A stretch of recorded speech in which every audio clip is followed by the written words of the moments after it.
ओम शांति। आज 4 दिसंबर 2023 के बाबा के अनमोल मधुर महावाक्य सुनेंगे। आज की बाबा की मुरली है, भोलेनाथ से निराला कोई और नहीं, ऐसी बिगड़ी को बनाने वाला कोई और नहीं।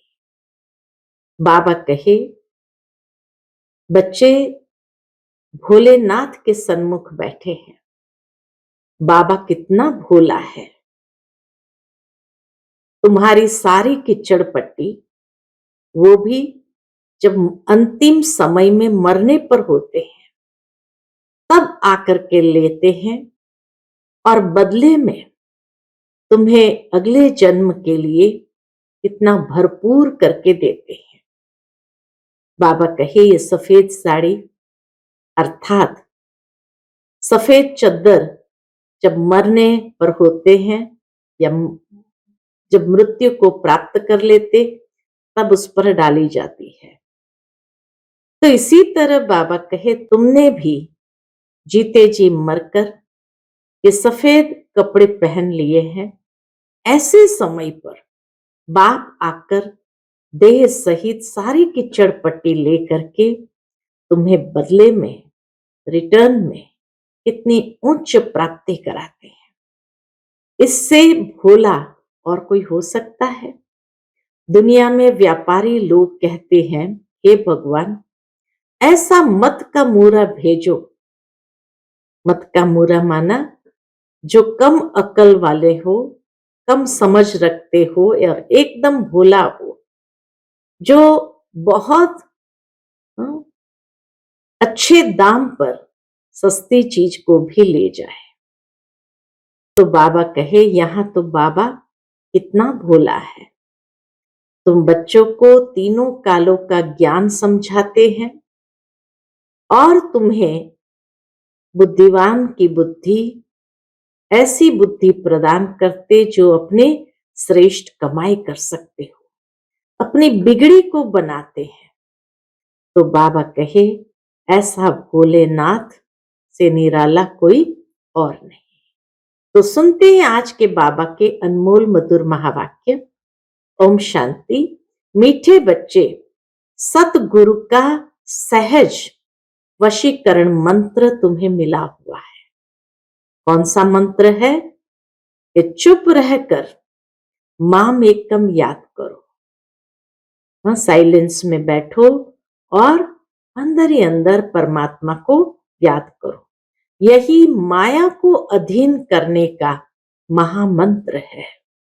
आज की मुरली से प्रश्न है, शिव बाबा ही सबसे भोला ग्राहक है, कैसे? शिव बाबा ही सबसे भोला ग्राहक है, कैसे? उत्तर, बाबा कहते, बच्चे तुम्हारे पास देह सहित जो भी पुराना कचरा है मैं वह लेता हूं। तो बाबा आकर लेता है। सो भी तब जब तुम मरने पर हो। तुम्हारे सफेद कपड़े भी मरने की निशानी है। तुम अभी बाप पर बलि चढ़ते हो, बाप फिर 21 जन्म के लिए तुम्हें माला माल कर देते हैं। भक्ति मार्ग में भी बाप सबकी मनोकामनाएं पूर्ण करते हैं। ज्ञान मार्ग में भी सृष्टि के आदि मध्यंत का ज्ञान दे त्रिकालदर्शी बनाते हैं। आज की मुरली से पहले गीत बजा है, भोलेनाथ से निराला कोई और नहीं। ओम शांति। बच्चे भोलेनाथ के सन्मुख बैठे हुए हैं। व्यापारी लोग कहते हैं, क्या कहते हैं? ऐसा कोई मत का मूरा, यानी कम बुद्धि वाला भोला हो, जो 1000-2000 का माल लेकर हमको खूब धन देकर जाए। हे भगवान, हमको ऐसा ग्राहक मिलाओ। सुबह सुबह भगवान से प्रार्थना करते, हमको ऐसा मत का मूरा यानी ऐसा ग्राहक मिलाओ। अब भोलानाथ बाप आकर बच्चों को आदि मध्य अंत का राज समझाएं, त्रिकालदर्शी बना रहे हैं। मेरे जैसा ग्राहक तुमको कभी मिल सकता है? लेकिन बाबा कोई मत का मूरा तो नहीं है, बुद्धिवानों की बुद्धि है। तुम उनको अर्पण करते हो, भक्ति मार्ग में बहुत महिमा करते हो। भोलानाथ की महिमा होती है, तुम मात पिता हम बालक तेरे। वह आकर राजयोग सिखाते हैं, राजाई देते हैं। बाप को कहते हैं, यह जो पुराना कचरा है वह हम आपके ऊपर बलि चढ़ाते हैं। बच्चे होशियार है, कहते यह जो पुराना कचरा है वह हम आपके ऊपर बलि चढ़ाते हैं। आप हमको 21 जन्म के लिए माला माल करते हो। श्राफ होते हैं ना, बाबा कहे दुनिया में शराफ जो होते हैं, मट्टा सट्टा करते हैं, कमीशन लेते हैं। यह भी कहते हैं कचरा जो भी है देह सहित वह सब तुम्हारा लेता हूं। जब तुम मरने पर हो, यहां तुम ब्रह्मा कुमारियों के कपड़े भी सफेद है, जैसे कि तुम मरे पड़े हो। मरने वाले पर हमेशा सफेद चादर डालते हैं, कोई भी दाग न हो। उस चादर नहीं होती है जिस पर कोई भी दाग न हो। इस समय सबको माया का काला दाग लग गया है। इसको ही राहु का ग्रहण कहा जाता है। चंद्रमा पर भी ग्रहण लगने से काला हो जाता है। बाबा कहे चंद्रमा पर भी ग्रहण लगने से काला हो जाता है ना, तो यह माया का ग्रहण भी सारे विश्व को काला कर देता है। इसमें तत्व आदि सब आ जाते हैं। बाप बैठ समझाते हैं, यह तुम्हारा राजयोग है। राजयोग से स्वर्ग की राजाई प्राप्त करनी है। तुम राजाओं का राजा बनते हो। नारायण नशा रहता है, नर से नारायण बनते हैं। लक्ष्मी नारायण का राज्य होता ही है कहां? सतयुग में। तो जरूर मुझे अंत में आना पड़े। यह समय है भक्ति मार्ग का। भक्ति मार्ग में दर दर माथा टेकते, धक्का खाते रहते हैं। भक्तों का रखवाला है भगवान, भक्ति का फल आकर देते हैं। सब भक्त तो है, परंतु सबको एक जैसा फल नहीं मिलता है। भक्त तो सारी दुनिया की आत्माएं हैं, लेकिन सबको एक जैसा फल तो नहीं मिलता है। कोई को साक्षात्कार होता है, कोई को पुत्र मिलता है अल्पकाल के लिए। किस्म किस्म की मनोकामनाएं पूरी करता हूं। बाबा कहे भक्ति मार्ग में भी मैं किस्म किस्म की मनोकामनाएं पूरी करता हूं। दुनिया में ये किसको भी पता नहीं है कि भगवान आया हुआ है राजयोग सिखाने। समझते हैं वह द्वापर में आया, तब राजयोग सिखाया होगा। फिर वहां नर से नारायण कैसे बनेंगे? अभी ही बाप तुम्हें राजयोग सिखलाकर राजाओं का राजा बनाते हैं। यहां तो तुम्हें सिर्फ चुप रहना है। पुरुषार्थ क्या है? सिर्फ साइलेंस में रहना। मन मना भव, यही सतगुरु का सहज वशीकरण मंत्र है। इस मंत्र में बहुत आमदनी है। ये माया को अपने अधीन करने का मंत्र है। माया जीत जगत जीत। माया जीत जगत जीत। भक्ति मार्ग वालों का है मन जीते जगत जीत। इसके लिए वह हठ योग आदि करते हैं, मन के विचारों का दमन करने का प्रयत्न करते हैं।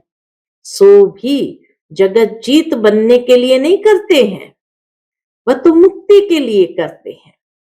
बाप आकर कहते हैं, बच्चे देह सहित सर्व धर्मन परित्यज मामेकम याद करो। मैं फलाने धर्म का हूं, फलाना हूं, ये सब बातें छोड़ अपने को आत्मा समझ मामेकम याद करो। बस मैं जो मत दे रहा हूं उस पर चलो। बाबा कहे मैं जो मत दे रहा हूं उस पर चलो। बाकी अब तक जो अनेक मतों पर चलते आए हैं, उन सब की मत छोड़नी पड़े तो तुम्हारा ज्ञान बिल्कुल नया हो गया। समझते हैं इन्हों की बातें तो नहीं है। तुम बच्चे जब किसी को भी समझाते हो तो पहले उनकी नब्ज देखनी है। सबके सामने एक जैसी बात नहीं करनी है। सिखाते हैं बाबा कि सबके सामने एक जैसी बात नहीं करनी है। मनुष्य की है अनेक मतें, तुम्हारी है एक मत, परंतु नंबरवार है। जो अच्छा योग में रहते हैं, धारणा करते हैं, वह जरूर अच्छा समझाएंगे। कम धारणा वाले कम समझाएंगे। कोई भी हो, उनको एक ही सिंपल बात बताओ।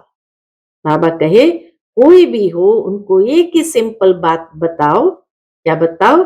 भल गृहस्थ व्यवहार में रहते रहो, परंतु कमल फूल समान। तुमको मालूम है कमल के फूल को बाल बच्चे बहुत होते हैं और मिसाल भी उनका ही दिया जाता है। बाप को भी बाल बच्चे तो बहुत है। कमल का फूल खुद पानी के ऊपर रहता है, बाकी बाल बच्चे नीचे रहते हैं। ये मिसाल अच्छा है। बाबा कहे ये मिसाल अच्छा है। बाबा कहते हैं गृहस्थ व्यवहार में रहो, परंतु पवित्र रहो। ये बात हो गई पवित्रता पर। सो भी इस अंतिम जन्म के लिए पवित्र रह माम एकम याद करो। रचना की पालना भी जरूर करनी है। रचना रची है तो पालना भी जरूर करनी है, नहीं तो हठयोग हो जाएगा। दुनिया में पवित्र तो बहुत रहते हैं। बाल ब्रह्मचारी तो भीष्म पितामह मिसल हो गया। अच्छा, बाल ब्रह्मचारी वह जो स्त्री पुरुष दोनों इकट्ठे रह पवित्र रहे। गंधर्व विवाह की चर्चा तो शास्त्र में भी है, परंतु कोई जानते नहीं है। ये तो बाप ही समझाते हैं। बाबा कहते बच्चे, अब काम चित्ता के बदले दोनों ज्ञान चित्ता का हथियाला बांधो। कैसा अच्छा काम तुम ब्राह्मण करते हो। प्रतिज्ञा करनी है पवित्र रहने की। एक दो को सावधान करते तुम दोनों स्वर्ग में चले जाएंगे। यहां तुम इकट्ठे पवित्र रहकर दिखाते हो, इसलिए तुम बड़ा उच्च पद ले सकते हो। मिसाल दिया जाएगा ना, ज्ञान चिता पर बैठ स्वर्ग में जाकर ऊंच पद पाते हैं। इसमें हिम्मत है बड़ी। अगर पक्के हो चलते रहो तो पद बहुत ऊंच है। फिर सर्विस पर भी मदार है। जो बहुत सर्विस करेंगे प्रजा बनाएंगे। जो बहुत सर्विस करेंगे प्रजा बनाएंगे, वह पद भी अच्छा पाएंगे। बाबा मम्मा से भी ऊंच चला जाना चाहिए, परंतु जैसे बाबा कहते हैं वह दोनों क्रिश्चियन अगर आपस में मिल जाए तो विश्व के मालिक बन जाए।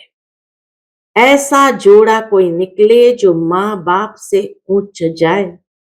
बाबा भी चैलेंज करते हैं कि ऐसा जोड़ा कोई निकले जो माँ बाप से ऊंच जाए, सो है नहीं। जगत अम्बा जगत पिता ही नामी ग्रामी है। इन जैसी सर्विस कर नहीं सकेंगे। ये निमित्त बने हुए हैं, इसलिए कभी हार्ट फेल नहीं होना चाहिए। अच्छा, मम्मा बाबा जैसे नहीं तो सेकंड नंबर तो बन सकते हो। सर्विस पर मदार है, प्रजा और वारिस बनाने हैं, तो यह अपनी बातें हैं नहीं। बाबा कहे ये सारी बातें हैं नहीं। नई दुनिया रचने के लिए जरूर बाप को आना पड़े। वही रचयिता है। वह तो कह देते हैं परमात्मा नाम रूप से न्यारा है, परंतु ऐसा है नहीं। उनका भी कोई दोष नहीं। तकदीर में हो तो समझे। बहुत आते हैं जो समझते भी है ये बात तो बरोबर ठीक है। कोई कहे आत्मा का नाम रूप नहीं है, तब आत्मा नाम किसका पड़ा? ये आत्मा नाम किसका पड़ा? आत्मा नाम तो है ना। तुम सबको बोलो ये राजयोग है। परम पिता परमात्मा संगम पर आते हैं, राजयोग जरूर संगम पर सिखाएंगे, तब तो पतित को पावन बनाएंगे। तो यहाँ की बात ही न्यारी है। बाप कहते सिर्फ अपने को आत्मा समझो, बाप के पास जाना है, इसमें प्रश्न पूछने की कोई बात नहीं। बाबा कहे बाप के पास जाना है तो इसमें प्रश्न पूछने की कोई बात ही नहीं। कहते भी है कि हमारी आत्मा को न दुखाओ, ये पाप आत्मा है, पुण्य आत्मा है। आत्मा के लिए कोई कह न सके कि उनका कोई रूप नहीं होता। विवेकानंद जब रामकृष्ण के सामने बैठा तो उनको साक्षात्कार हुआ। देखा कि लाइट आई जो मेरे में प्रवेश हुई। ऐसे कुछ बात बताते हैं। तुम बोलो हमारा है राजयोग, इसमें देह सहित देह के सभी मित्र संबंधियों आदि को भूलना पड़ता है। हम आत्मा उनके बच्चे हैं, आपस में ब्रदरहुड है। अगर सभी फादर हो जाते तो फिर फादर ही फादर को प्रार्थना करते हैं। हाँ, क्या फादर ही फादर को प्रार्थना करते? अभी हम राजयोग सीख रहे हैं। यह है राजाओं का राजा बनने का योग। अभी तो राजा ही है नहीं, तो समझाना है हम शांति में रहकर सिर्फ शिव बाबा को याद करते हैं। अपने को शरीर से न्यारा समझते हैं। आत्मा कहती है मैं एक शरीर छोड़ दूसरा लेती हूं, तो नॉलेज का संस्कार आत्मा में रहता है ना। अच्छा व बुरा संस्कार आत्मा में है, आत्मा निर्लेप नहीं है, ये समझाना है। आत्मा पुनर्जन्म में आती है, घड़ी घड़ी ऑर्गन्स लेना पड़ता है। आत्मा स्टार है, भ्रुकुटी के बीच रहती है। आत्मा का साक्षात्कार हुआ तो उसने समझा इनमें इतनी ताकत है जो मुझे आत्मा का साक्षात्कार कराया। वो समझते हैं कि गुरु में इतनी ताकत है जो मुझे आत्मा का साक्षात्कार कराया।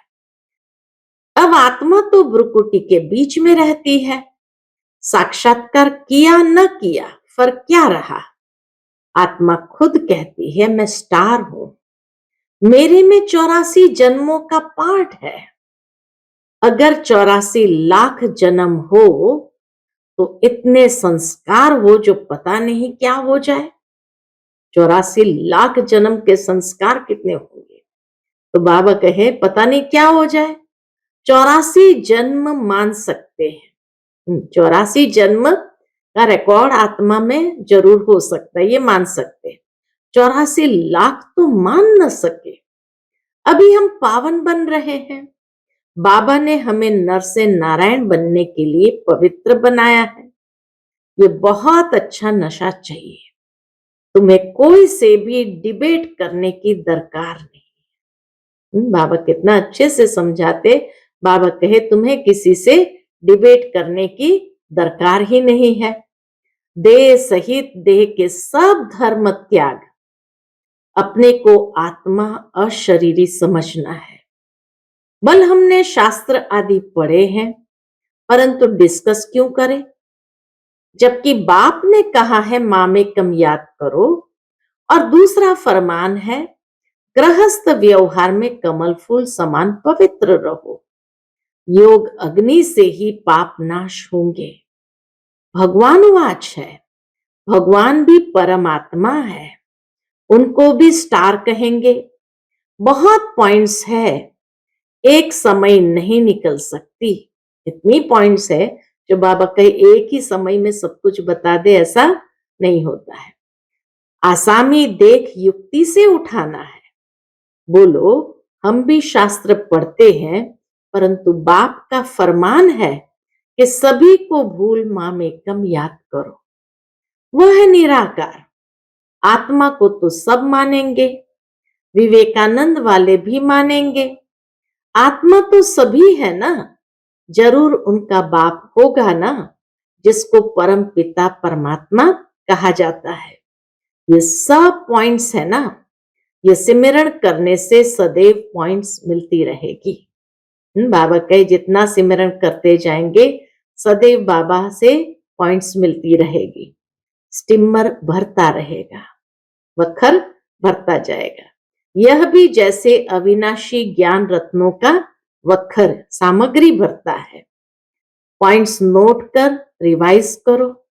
यह है रत्न, इनको धारण करने और लिखने का शौक चाहिए। अच्छी तरह से सबको समझाना है। आत्मा तो सभी में है, उनका नाम रूप नहीं है। ऐसे तो कह नहीं सकेंगे आत्मा का रूप है तो परमात्मा का क्यों नहीं है। उनको कहा ही जाता है परम पिता परमात्मा, परम धाम में रहने वाला। कितना बच्चों को समझाया जाता है। तो अब सर्विस करके दिखाओ। बाबा तो सर्विस पर इनाम देते हैं, कितना श्रृंगार कराते हैं ज्ञान रत्नों का।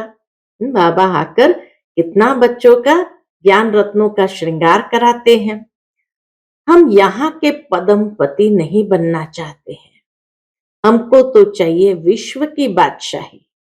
थोड़े में खुश होने वाले नहीं है, हमको तो विश्व की बादशाही चाहिए।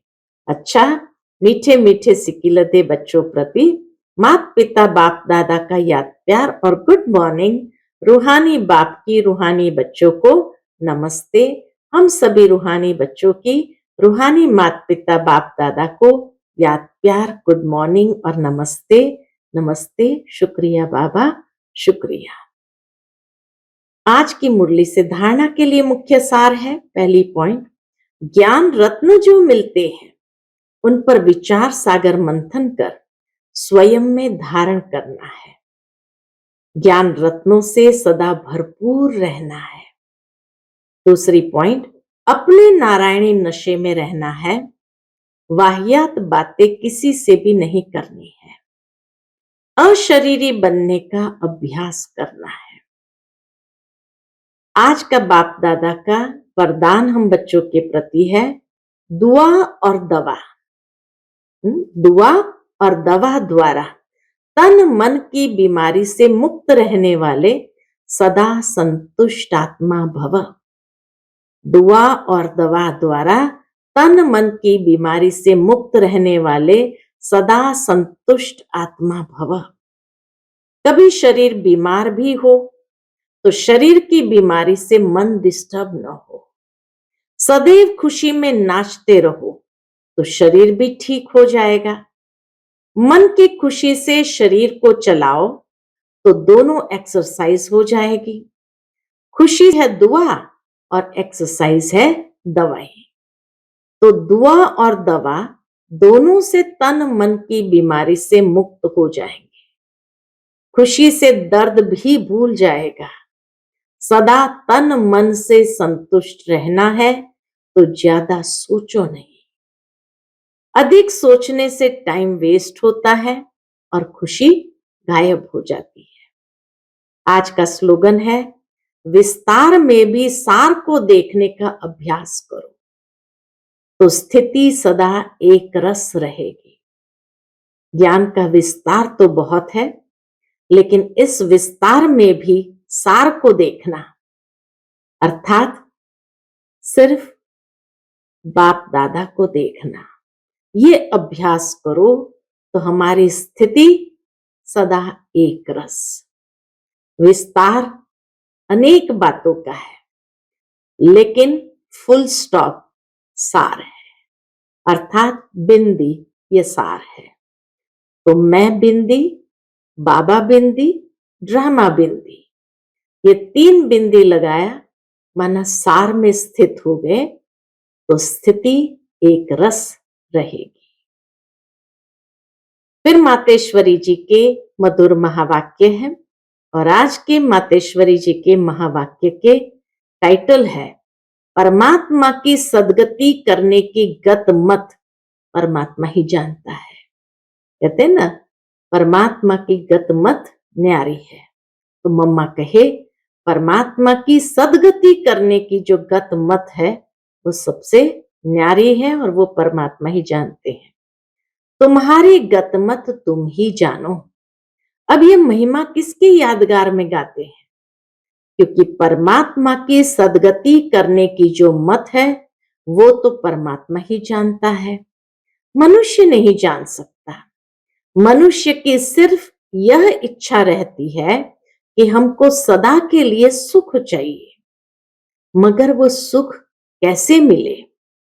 जब तक मनुष्य अपने 5 विकारों को भस्म कर कर्म अकर्म नहीं बनाए, तब तक वो सुख मिल नहीं सकता।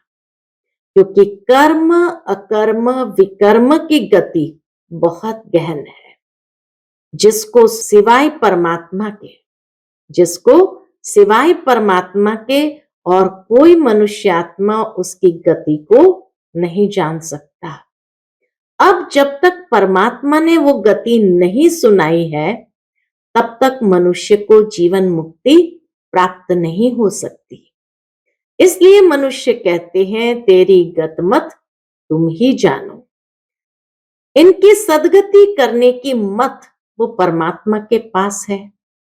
कैसे कर्म को अकर्म बनाना है, यह शिक्षा देना परमात्मा का काम है। बाकी मनुष्य को तो यह ज्ञान नहीं है, जिस कारण वो उल्टा कार्य करते रहते हैं। अब मनुष्य का पहला फर्ज है अपने कर्मों को सुधारना, तब ही मनुष्य जीवन का पूरा लाभ उठा सकेंगे। अपने जीवन को सुधारना तो पूरा जीवन का लाभ उठा सकेंगे। अच्छा, ओम शांति।